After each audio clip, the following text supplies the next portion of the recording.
PDT foi o primeiro partido nos anos 90 a denunciar as negociatas das privatizações brasileiras.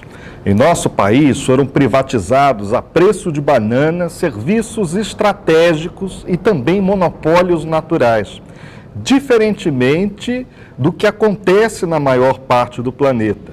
Nos Estados Unidos da América, por exemplo, a pátria do capitalismo liberal, Richard Nixon, um presidente do Partido Republicano, mais à direita, estatizou os trens de passageiros nos anos 70, criando uma das maiores companhias estatais do planeta, a Amtrak.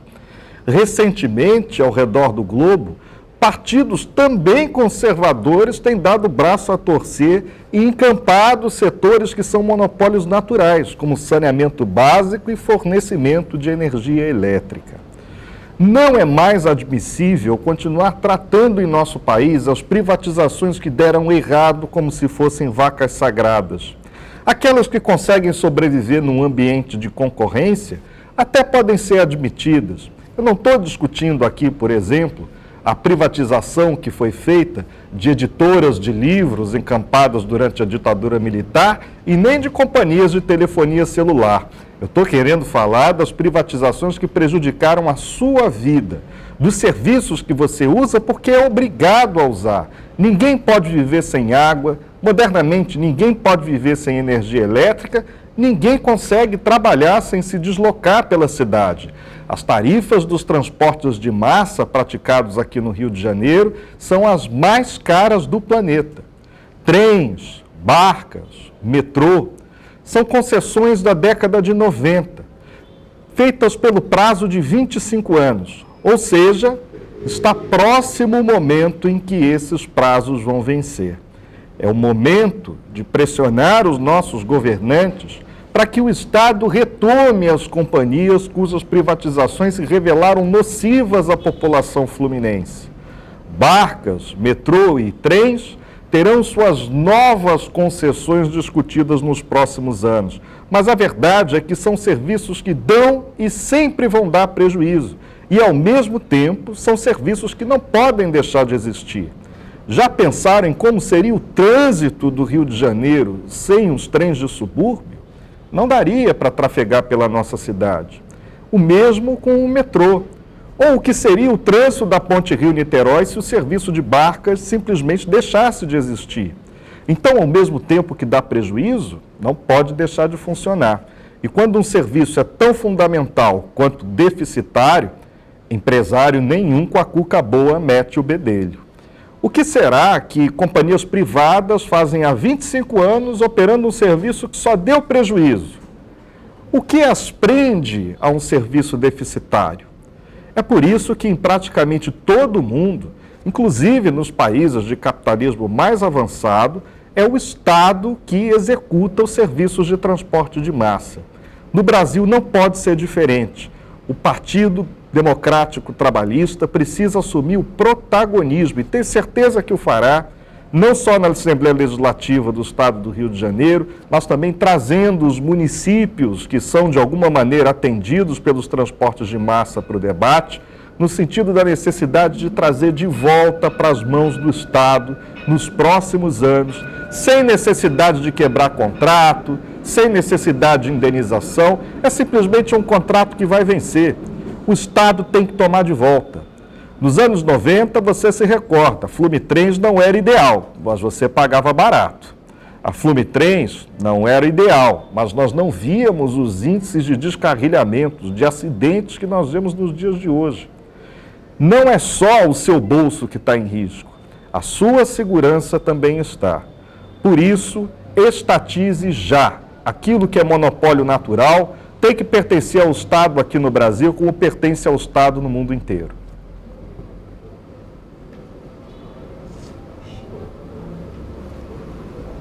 Gostou? Cara, eu falei disso. Eu apresentei a discussão dos trens. Vou te mostrar aqui a planilha que eu tenho. Os contratos estão todos para vencer. Os três, né? Barcas, trem e metrô. Desculpa. Lucas, o que eu fiz? Deixa eu pegar no Brava Gente que é mais fácil. Eu discuti detalhadamente Porque a gente faz parte, eu e a Vivi, a gente faz parte da Frente Metropolitana de Mobilidade, né? Metropolitana. FMU, que é encabeçada pelo Conselho de Engenharia, pelo Clube de Engenharia, mas tem as associações de moradores também. E vou ter Bruno, não é brava, gente, peraí. Mobilidade, peraí, que vai barrar aqui. E aí, mandei aqui. O que acontece? Deixa eu girar ele. Vou aumentar o dele, peraí. Então, esse aqui é um relatório curto que eu fiz. Evolução administrativa do sistema de transporte. Então começa lá, né?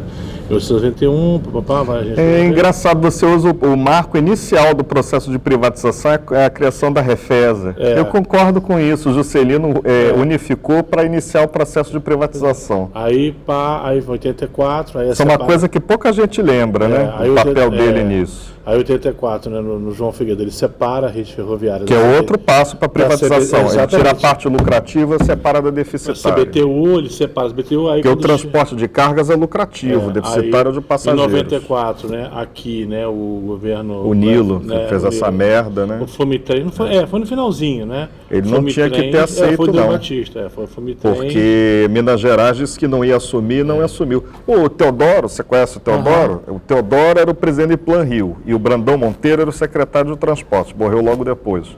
E existe a correspondência dos dois, que é uma correspondência fajuta, encenada, que eles fazendo operação padrão para atrasar o processo de estadualização. Sacanagem. Bom, aí em 98 eu Supervia. Mas o Brizola não queria que o Estado assumisse. Né? Assumir era passo para privatizar. Porque teve aquela situação das encampadas de ônibus, que isso deu muita confusão, né? Não era só por causa disso, porque assim, naquele caso das empresas de ônibus, o Brizola encampou empresas privadas. Então ficou responsável por pagar a folha de pagamento dessas empresas privadas. Ok. Ele tinha ainda na mão os instrumentos anteriores a 88 para fazer isso. Depois desapareceram, decretos e tal.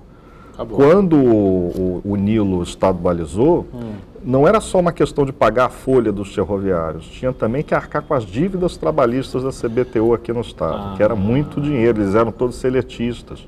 O Collor tinha mandado embora uma porrada deles. Gente, é verdade. Nossa. Tinha muita dívida trabalhista a CBTU. E aí, eu vou explicando de forma simplificada, 98 a Fomitrem Supervia, e aí, 2010, Odebrecht, discuto rapidamente a questão da Odebrecht, não fiz isso no vídeo hoje, vai ficar muito extenso. Está perfeito, aqui ramal de Guapimirim, que foi o último que a Central largou. Fui trabalhando. Que a Supervia fica fingindo que está fazendo reparo para não operar o ramal. Aí 2018 a questão da Odebrecht da Lava Jato, aí eu discuto, né, quem é que entrou a Gumi, né, que é a Mitsui da Lava Jato. E aí a questão da Light. Só empresa enrolada. Só. Todas as empresas enroladas. E aí no final aqui eu apresento o relatório de passagem. Quando era CBTU, que não tem valor da tarifa, a gente transportava no ano de 95 273 milhões de passageiros. Depois privatizou, começou a ter menos passageiros no ano. Porque parte da Supervia era Grupo 1001, Grupo Rio Ita.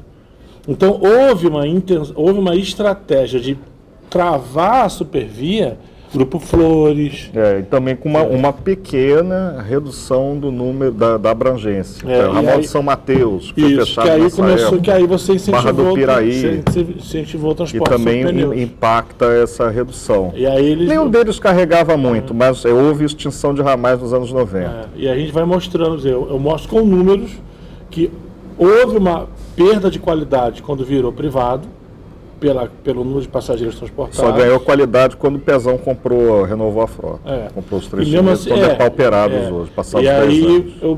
E aí, estão sob intervenção, eu falo isso, a dívida é 1 bi, e a gente discutiu o que está hoje, qual a operação hoje, se não tiver o lucro.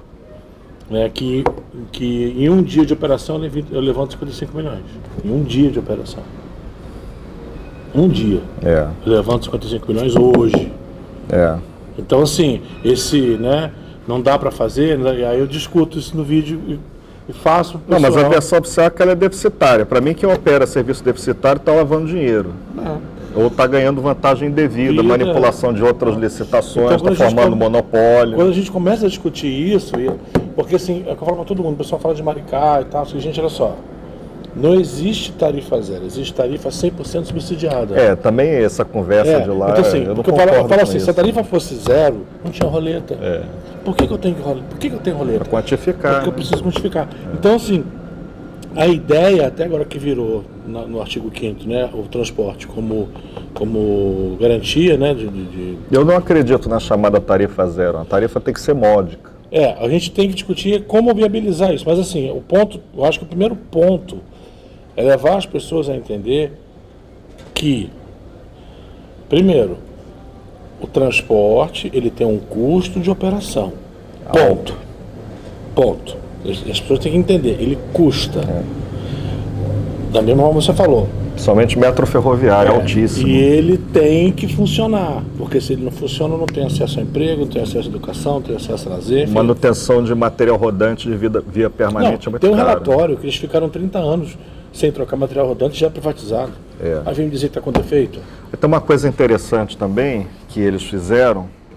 Sabe quem foi a única governadora, o único governo que exigiu que a Supervia inventariasse os bens do Estado que estavam sob a posse dela? O governo Rosinha.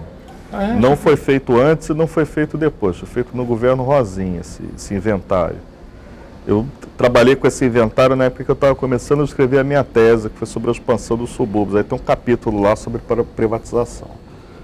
E tinha muita coisa no inventário que já não existia mais, por exemplo. Né? O inventário é uma fraude e tal. E hoje, quando nós vamos a Deodoro ou quando nós vamos a São Diogo, o que tem ali? São os trens que foram reformados no governo Pezão, pouco tempo, para ganhar ar-condicionado, para que fossem equipados com ar-condicionado, e que simplesmente estão abandonados ali. Não, estão lá. E assim, o ramal de Iguapemirim funciona com horários malucos, né? Então você não tem previsibilidade, né? Então não tem como os caras pensarem. Hoje a gente discute, eu moro em Teresópolis, a gente fica brincando de pegar o ramal de Iguapemirim para vir aqui no São Cristóvão. Mas não dá, mas não, de passeio. Sim, porque não dá para contar com o horário. A gente não sabe que hora funciona. É muito mais rápido de ônibus, né? Nunca se cogitou a eletrificação daquele ramal, por exemplo, né? Que seria...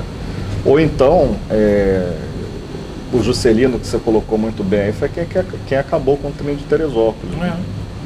E de Petrópolis também, Era o programa de erradicação das ferrovias antieconômicas. Ele começou, a ditadura fortaleceu. Cara, muito doido. Quando você pensa nisso e avalia essas coisas. Mas eu concordo com a criação da Refesa como o primeiro passo para a privatização. O Getúlio não tinha esse modelo. Mas a chave hermenêutica é o que o Getúlio fazia. Se ele não unificou é porque era bom manter separados. Né? Então ele mantinha tanto as ferrovias que nasceram públicas, quanto as que foram encampadas, como a Leopoldina, cada qual tinha a sua própria direção. Sim, era independente. Mas assim, eu penso muito assim, hoje a gente tem uma questão da mobilidade como questão de qualidade de vida, condição de empregabilidade e sustentabilidade econômica de pequenos negócios.